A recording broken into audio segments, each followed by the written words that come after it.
तो Punjab and Haryana high court की तरफ से बहुत बड़ी अपडेट आ रही है। पंजाब एंड हरियाणा हाईकोर्ट में क्लर्क की वैकेंसीज निकली है, काफी सारी वैकेंसीज निकली है और ये निकली है हरियाणा रीजन के लिए।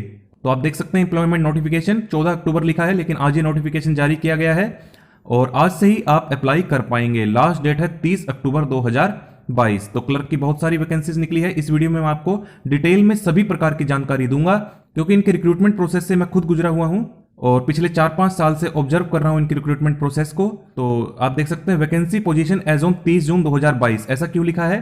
क्योंकि 30 जून को इनके पास जितनी वैकेंसीज थी वो यहां पर जारी कर दी है, और अगर एग्जाम थोड़ा लेट हो जाता है तो ये बढ़ा भी और घटा भी सकते हैं, ऐसा नीचे नोट में भी लिखा है।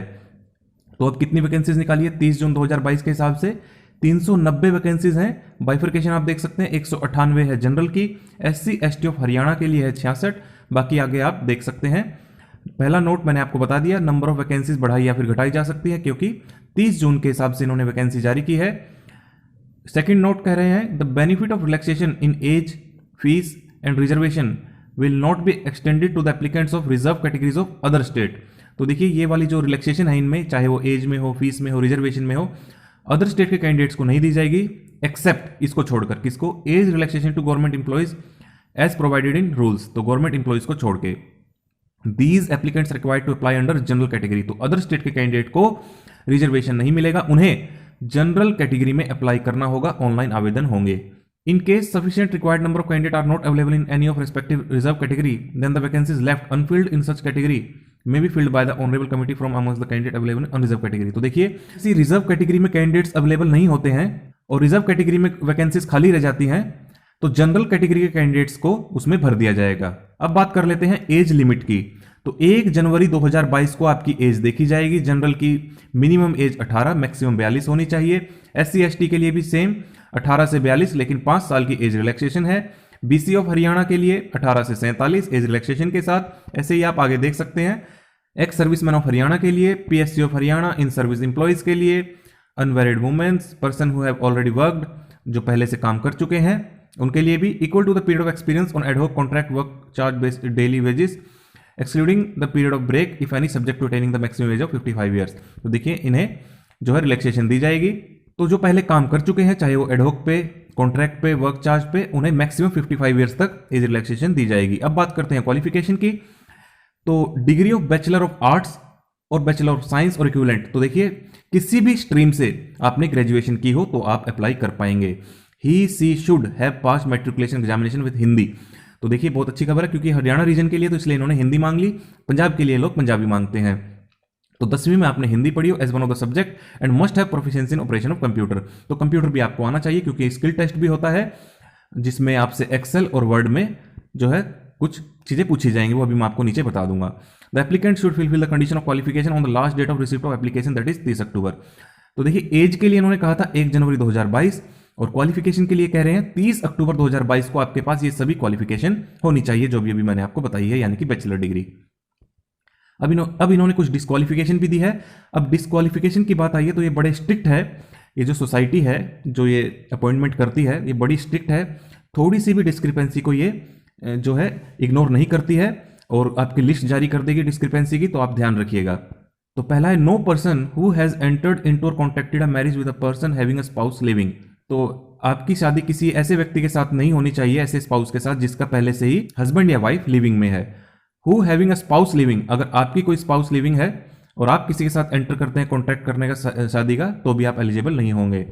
Shell be eligible for appointment to the service provided that. तो देखिए ऑनरेबल कमिटी अगर सेटिस्फाई हो जाती है कि जो भी व्यक्ति है उसके पर्सनल लॉ में एक से अधिक शादी अलाउड है, तो एग्जेम्प्ट कर दिया जाएगा, फिर आप अप्लाई कर पाएंगे। पे एंड अलाउंस यानी सैलरी कैसे होगी आपकी, जो भी सबॉर्डिनेट कोर्ट ऑफ हरियाणा के अंतर्गत जो भी आपकी सैलरी होती है वो मैं आपको अलग से बता दूंगा, वो आपकी होगी salary.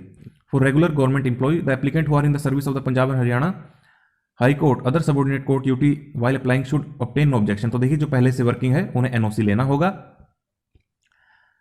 For person who have already worked, जो पहले काम कर चुके हैं, candidates availing the benefit of age relaxation have to submit their experience certificate. तो देखिए मैंने आपको ऊपर बताया था, जो पहले काम कर चुके हैं एडहॉक पे, कॉन्ट्रैक्ट पे, वो मैक्सिमम 55 ईयर्स तक जो है एज तक वो अप्लाई कर पाएंगे। इसके लिए उन्हें जो है अपना एक्सपीरियंस सर्टिफिकेट दिखाना होगा जहां पर भी उन्होंने पहले काम किया है। अब बात करते हैं डिटेल ऑफ फीस की, जो कि आपको ऑनलाइन पे करनी है। जनरल कैटेगरी के लिए है 825 रुपये, जिसमें से आपकी 425 तो है फैसिलिटेशन चार्जेस और 400 एग्जामिनेशन फीस। ये आप छोड़िए, ये मत देखिए, आपकी टोटल फीस लगेगी 825। अगर आप SC ST BCA BCB ESM अगर हरियाणा के हैं तो आपकी फीस लगेगी 525 रुपये। 300 रुपये आपको डिस्काउंट मिलेगा एग्जामिनेशन फीस में।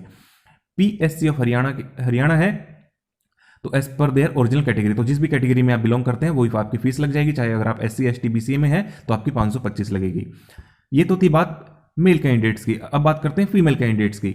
अगर आप जनरल कैटेगरी से हैं तो 625, अगर आप SC ST BCA BCB ESM से हैं तो 525, वही PSC सेम, अगर आप जिस भी कैटेगरी से बिलोंग करते हैं तो वही आपकी फीस लगेगी। ई एडमिट कार्ड भी आपके ड्यू कोर्स में जारी कर दिए जाएंगे। डेमो लिंक भी 15 दिन पहले एग्जाम से पहले जारी कर दिया जाएगा, जिसमें आप ट्राई कर पाएंगे। The applicant self paste there his or photograph duly attested by gazetted officer self attested. तो देखिए, आपको गेस्टेड ऑफिसर से या फिर सेल्फ अटेस्ट करना है अपना ई एडमिट कार्ड, उस पर जो फोटो लगाएंगे। अब बात करते हैं टेस्ट सेंटर की। एग्जामिनेशन सेंटर्स कहां पर होंगे? Anywhere in the state of Punjab, Haryana, Chandigarh, Jammu and Kashmir, Himachal Pradesh और दिल्ली NCR में आपके जो है सेंटर्स हो सकते हैं। एग्जाम कब होगा आपका? नवंबर दिसंबर 2022 में हो सकता है टेंटेटिवली। मोड ऑफ सिलेक्शन वही सेम रहता है इनका।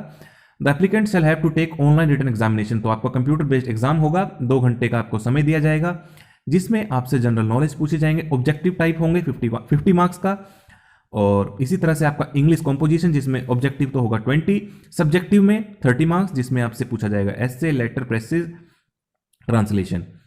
और क्वालिफाइंग मार्क्स कैसे होंगे? 33% इन ईच सब्जेक्ट, तो हर सब्जेक्ट में आपको 33% मार्क्स लेना अनिवार्य है। But no candidate shall be considered to have qualified the test unless he she obtains 40% marks in the aggregate of both subject.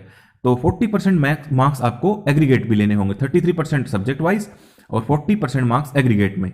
इसी के साथ जो है आपकी नेगेटिव मार्किंग भी रखी गई है। 1/4 मार्क्स आपके काट लिए जाएंगे अगर आप गलत आंसर देते हैं। आगे कहा गया है candidates have to type subjective part examination of English composition on computer. तो देखिए, जो सब्जेक्टिव पार्ट होगा इंग्लिश का वो आपसे कंप्यूटर पर ही टाइप करवाया जाएगा स्टिपुलेटेड टाइम में। English composition will be checked only of those candidate who will secure 33% और more marks in general knowledge. तो देखिए, जनरल नॉलेज का आपको मैंने बताया कि सब्जेक्ट वाइज जो है 33% मार्क्स तो सभी सब्जेक्ट में लेने हैं। अगर आपके जीके में 33% मार्क्स आएंगे तभी आपका इंग्लिश कॉम्पोजिशन का चेक होगा। यही रूल है, पहले भी यही रूल था। There after out of total candidates who qualify the CBT, the number of candidates as decided by honourable committee will be called for CPT। तो देखिए, CPT जिनका पास हो जाएगा उसमें से CPT के लिए बुलाया जाएगा। To access the proficiency of candidate in computer, तो कंप्यूटर में आपका टेस्ट लिया जाएगा, which is mandatory. However the marks of the computer CPT would not be counted. तो देखिए, आपको पता है CPT जो है क्वालिफाइंग नेचर का होता है। अब CPT में क्या होंगे? 2 पार्ट्स होंगे। Part 1, candidate will have to qualify the spreadsheet test. Spreadsheet test यानी कि एक्सेल में आपसे 10 मार्क्स के जो है छोटे छोटे फॉर्मूले पूछे जाएंगे, बहुत ही ज्यादा ईजी होते हैं। End of 10 minute duration, 10 minute आपको दिए जाएंगे। बाय सिक्योरिंग 40% मार्क्स, तो 10 में से आपको 4 ही नंबर लेने हैं। फिर पार्ट 2 क्या होगा? Candidate will have to qualify typing test भी होगा, इंग्लिश में 30 वर्ड्स पर मिनट। तो देखिए, मैं आपको यहां पर बता दूं, जो ये टेस्ट आता है बहुत ही जो है इसमें वर्ड्स थोड़े बड़े होते हैं, क्योंकि ना जो लैंग्वेज होती है इनकी वो होती है लीगल लैंग्वेज। जो जैसे कोर्ट में ऑर्डर पास होते हैं वो वाले बड़े बड़े वर्ड्स यहाँ पर होते हैं। 8 से 9 अल्फाबेट के भी आपको वर्ड्स मिल सकते हैं, 10 भी मिल सकते हैं, 12 भी मिल सकते हैं, काफ़ी बड़ा था। तो इसमें आपकी स्पीड जो है आप मान के चलिए, अगर आप घर पे 30 या 32 की स्पीड लेकर आ रहे हैं तो वहाँ पर आपको बहुत ज़्यादा मुश्किल होने वाली है। तो इसके लिए मैं आपको सजेस्ट करूँगा कि आप पहले से ही थोड़े बड़े वर्ड्स की जो है प्रैक्टिस करके जाएं, तो वहाँ पर आपको बहुत ज़्यादा हेल्प होगी। और इनका फॉर्मूला वही है, नंबर ऑफ वर्ड टाइप, जितने आप वर्ड टाइप करेंगे minus mistake divided by 10। Answer की एंड सीकिंग ऑब्जेक्शन, ये बाद की बात है। जब ये आपका एग्जाम हो जाएगा तो आप आंसर की जारी की जाएगी, फिर आप ऑब्जेक्शन रेज कर सकते हैं। Nominal non refundable fee of ₹25 पर ऑब्जेक्शन विल बी चार्ज। तो अब से इन्होंने ये भी शुरू कर दिया है, पहले तो नहीं था 3-4 साल पहले, अब इन्होंने 25 रुपये भी लेने शुरू कर दिए हैं। नॉर्मलाइजेशन भी होगी, इस मेथड से आपकी नॉर्मलाइजेशन की जाएगी, अलग अलग शिफ्ट को देखकर, आसान और मुश्किल पेपर को देखते हुए। इंपॉर्टेंट इंस्ट्रक्शंस तो आपको वेबसाइट रेगुलरली विजिट करते रहने हैं। अब बात करते हैं ऑनलाइन एप्लीकेशन प्रोसीजर की। जैसा कि मैंने आपको बताया, ऑनलाइन आपको आवेदन करना है। SSC .gov.in वेबसाइट पर आप जाएंगे तो वहां पर आपको ऑनलाइन आवेदन करने का लिंक मिल जाएगा। प्रोसेस वही सेम है, लेकिन आपको ध्यान रखना है जो भी इन्होंने कहा है वैसे ही फुलफिल करें। पर्सनल डिटेल हो, ईमेल आईडी हो, सभी वैलिड होनी चाहिए, उसी पर मैसेज आएंगे। फोटो भी आप सही लगाएं जैसा इन्होंने बताया है, उसी भी प्रिस्क्राइब साइज में आप लगाएं और 3 महीने से ज्यादा पुरानी नहीं होनी चाहिए, अगेंस्ट व्हाइट बैकग्राउंड होना चाहिए। ये सब बातें आपको ध्यान रखनी है, नहीं तो ये रिजेक्ट कर देते हैं, ऐसा पहले बहुत बार देखा गया है। आपको हेल्प डेस्क भी दिया गया है, यहाँ पर आपको हेल्पलाइन नंबर दिया गया है। अगर आपको कोई क्वेरी है तो आप संपर्क कर सकते हैं सुबह 9 से शाम के 5 बजे तक, यहाँ पर आप नंबर देख सकते हैं। तो ये थी vacancies Punjab and Haryana high court Haryana region के लिए। काफी सारी वैकेंसीज हैं, अगर आप एलिजिबल हैं, इच्छुक हैं तो जरूर अप्लाई करें। ऐसा मौका बार बार नहीं आता है, तो आपके पास बहुत ही अच्छी अपॉर्चुनिटी है, आप अप्लाई जरूर करें। आज से ही आवेदन शुरू हो गए हैं, लास्ट डेट है 30 अक्टूबर 2022। अगर आपको ये वीडियो अच्छा लगा है तो इसे लाइक करें, शेयर करें और चैनल को जरूर सब्सक्राइब करें।